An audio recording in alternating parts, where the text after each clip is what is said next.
For the phase 2, we have two guests from 10-2. We have Tindahanay. and Brandon. we'll ask them the similar questions that we did earlier. So to start, what is misinformation to you and what misinformation have you experienced? Misinformation. As a student, as a student. Me first. Misinformation about no classes.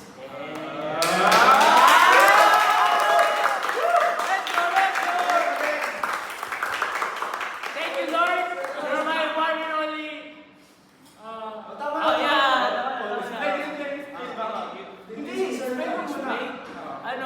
Because it's false information because some people post about having no classes for today. Ano effect nun, sir? Effect sa'yo nun? My effect is not going to school, missing out, being absent. Yeah.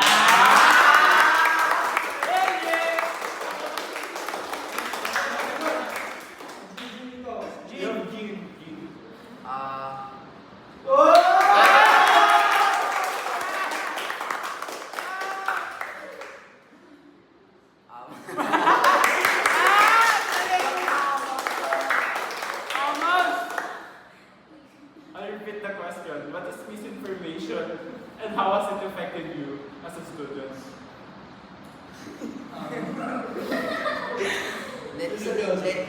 Let me think. Wait.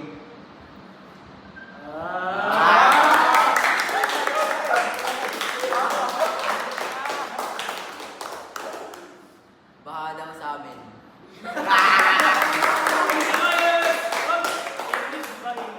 What is misinformation? English only. Misinformation is when someone gave you false news.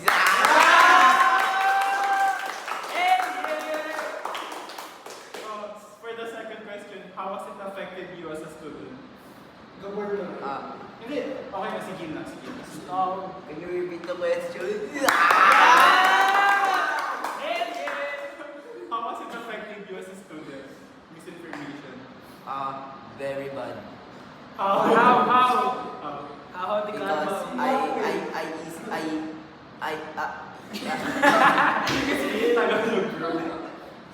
I believe too easily.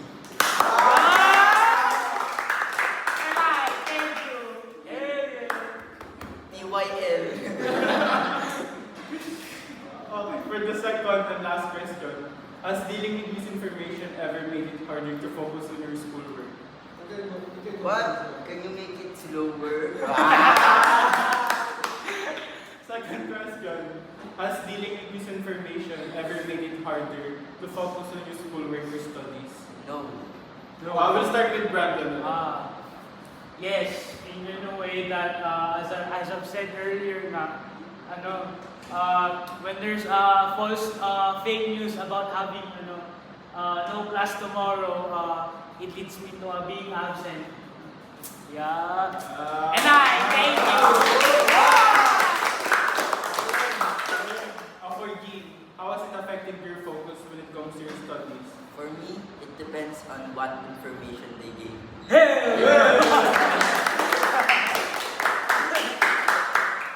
Elaborate. Elaborate. Dagdagan mo pa sa Ay, Elaborate. Expound your answer, bro. Thank you. I believe. like for example, they gave me misinformation that I don't really care about. Then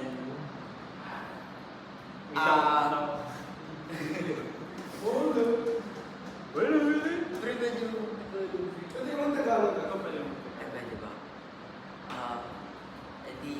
Edi wala akong pakipag pag di wala akong paki sa information na binigay nila. And I. Thank you. Meron pa pala additional question. Last na. Misinformation. This is the definition of misinformation. Where do you usually find misinformations? Real life, schoolwork, or social media? Social media. Yeah. Why? Social, Let's start with G naman. Why? Because they want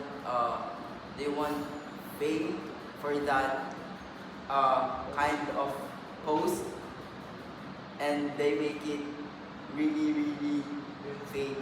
For me, ano ba yung social media?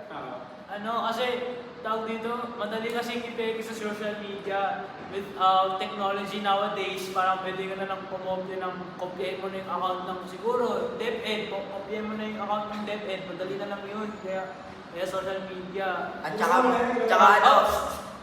marami rin mga all elders na naniniwala agad sa misinformation, and they can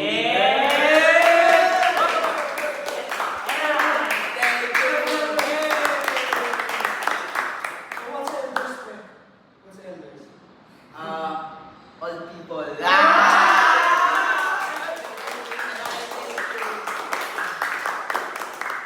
For this other part of the stream, we'll have another guest from 10-2 again, Cedric Gabriel Navilla. Sit down, please. You mispronounced my middle name. I can't believe you. And then Eleandro Cabanilla from 10-2 as well.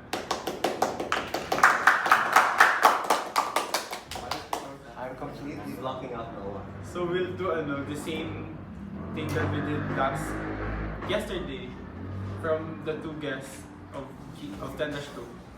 So we'll answer some questions in regards of misinformation.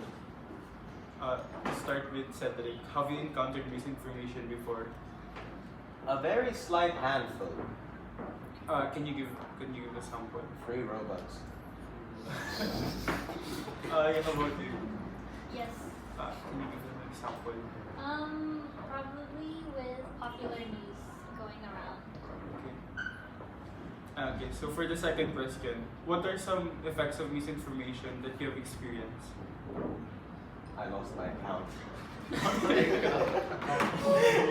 Okay, other than that. I lost my account on both Roblox and Fortnite. Other than that. Ooh. Also, misinformation has led me to believe that chickens cannot fly. Okay. I mean, that's not misinformation, that's actually. Okay, Yes, I how was about able to you? I'm not really sure.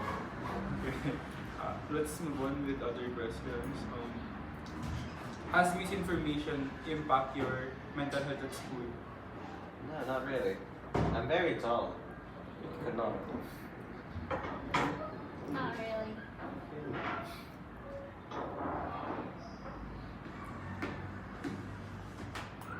Awkward silence.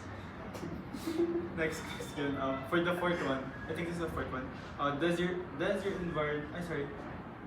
Did a friend, relative, or a person online ever convince you to believe in misinformation? And if yes, what is that? Or what it is? Miguel.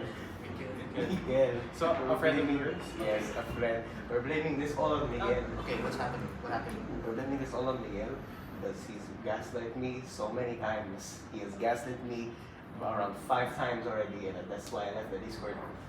Guess what way? In what way he had made me believe that we had school like plenty of times before. I went to school on the holidays. I went to school on that one holiday where everyone was gone, besides me and Joshua for some reason, because he also got Joshua too. Almost for you, Eliana. Can you repeat the question? Did a friend, relative, or person online ever convince you to believe in misinformation? If yes, I wouldn't say so, no. okay, so you haven't been convinced to believe in misinformation. On the internet, there's plenty of stuff going around that's misinforming people, but no, with a quick search, you'll be, no, that's not true. Okay, and for the last questions before we go on with the game, where do you usually find misinformation? One, in your real life, from your physical life rather, schoolwork or within school, and social media. Second. Social media. Why? And give us another example of why do you think that? I use Reddit. This is going down a very dark path for me. I use Reddit, and most information there is quite real and reliable. Besides, the occasional. I should not say that. Never mind. Yeah, just on the social media mostly. Possibly more likely on Reddit and Facebook. I would also say social media because there's plenty of anonymity and it makes it easier to lie on there. And it spreads like wildfire too. And for